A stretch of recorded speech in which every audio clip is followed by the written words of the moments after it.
Jaksa Agung Muda Tindak Pidana Khusus Kejaksaan Agung memeriksa Robert Bono yang diduga sebagai aktor di balik dua tersangka Helena Lim dan Harvey Muiz terkait tindak pidana korupsi PT Timah Tbk.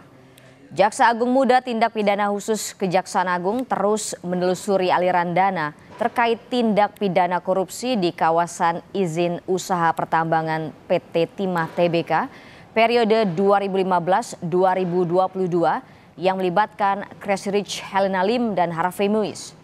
Penyidik melakukan pemeriksaan terhadap satu saksi, Robert Bono, yang diduga sebagai aktor di balik kedua tersangka korupsi.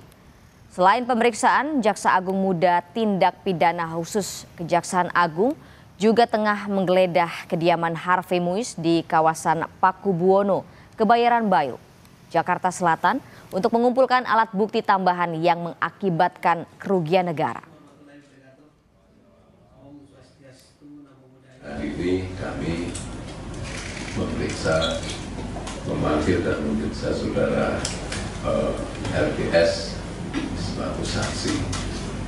Nah, kita harapkan keterangan-keterangan itu akan membuat terang peristiwa pidana yang sedang terjadi dalam tindak pidana tata kelola timah di wilayah PT Timah. Ya, selain itu pada hari ini juga kami melakukan kegiatan penggeledahan di kediaman saudara HN dan sedang berlangsung. Hasilnya apa nanti kita lihat, kita tunggu, nanti akan kita sampaikan. Sementara itu, Masyarakat Anti Korupsi Indonesia atau MAKI mendorong Kejaksaan Agung segera menetapkan seseorang berinisial RBS sebagai tersangka kasus dugaan korupsi tata kelola timah di wilayah IUP PT Timah Tbk.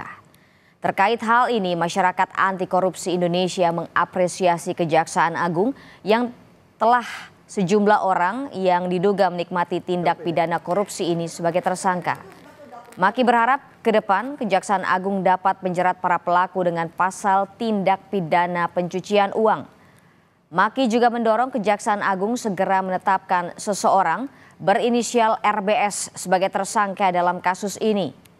Hingga saat ini Kejaksaan Agung telah menetapkan 16 orang sebagai tersangka dalam dugaan korupsi timah di Bangka. Mendukung Kejaksaan Agung mengungkap tuntas dugaan korupsi tambang timah yang sedang disidik sekarang ini. Dan menurut saya Kejaksaan Agung sudah on the track. Karena apa? Sudah mulai menetapkan tersangka pihak-pihak yang diduga menikmati dari hasil kejahatan ini. Misalnya kemarin tersangka Helena Lim maupun yang suaminya Sandra Dewi itu, Harvey Muiz. Dan menurut saya itu sudah on the track.